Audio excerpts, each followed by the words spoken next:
First of all, I want to thank Albert and Heli for an incredible vision.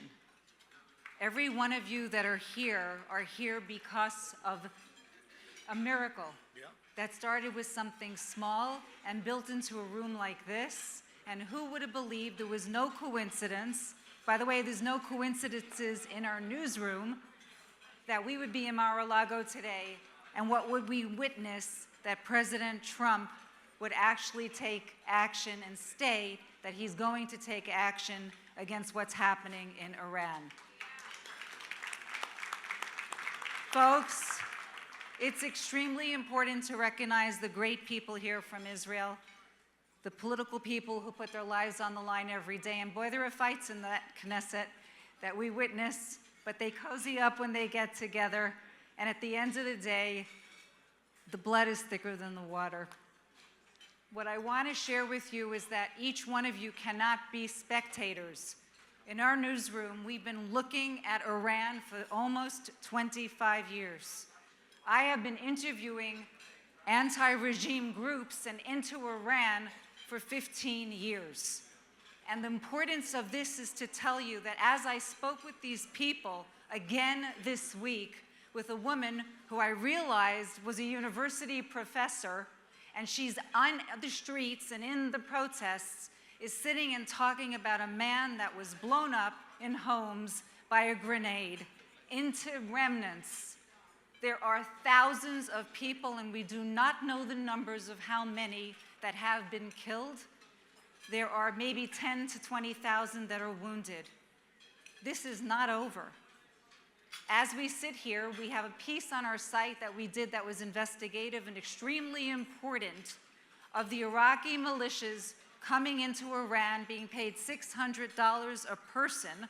A mother of one of these people told us these buses that were entering the borders normally would bring in families.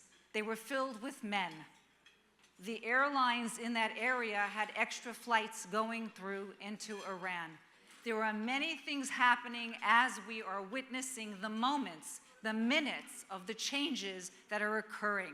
I was in the middle of writing a cover story on Iran for a Jewish journal paper in Los Angeles that comes out on the weekend, and I'm thinking, what's going to happen between today and the weekend, right? And that's how the news cycle goes. But what I want to really share with you is context. And every time we talk about the prayer breakfast, it is about the context of what happens. Each and every one of us that look at news today cannot become dummied down to social media, because that's a mistake. We have to stay true to understanding that if we don't hold true journalism and press to what it's meant to be, we will have no democracy left in this world. Press freedom is everything.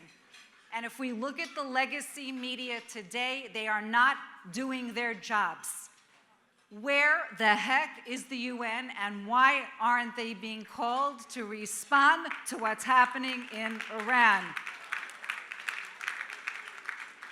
And when EU nations call out for sanctions, we need to hold the EU to the task of what they're saying they're going to do. Now, if we look right now, too, what's going to happen with other nations that are already putting pressure on President Trump, the Gulf states are not sitting quietly.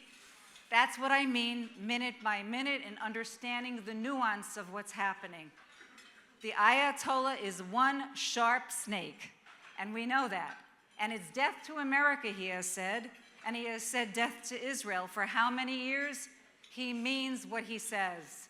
Everything we've witnessed, the ballistic missiles they're holding, the nuclear capacities, the holding down of the Hormuz strips, everybody has been impacted. Everything they've done with Hamas. And what has happened here on the campus is it's all intertwined. Don't be fooled for a moment. Please, when you go home and you look at news, start dissecting it. Don't let it just sit there. Be active. It is your job to not make it a spectator sport. And I ask you, please, to get involved more in understanding what journalism is. That's what we do.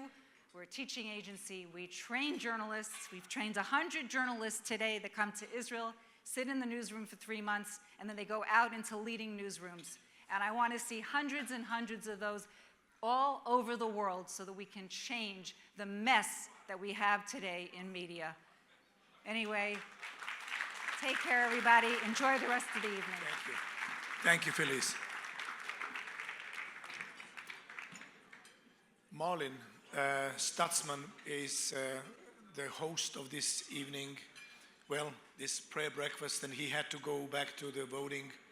So, Christy, would you like to say a few words about the work you're doing and share this project that you are actually working on? Sure.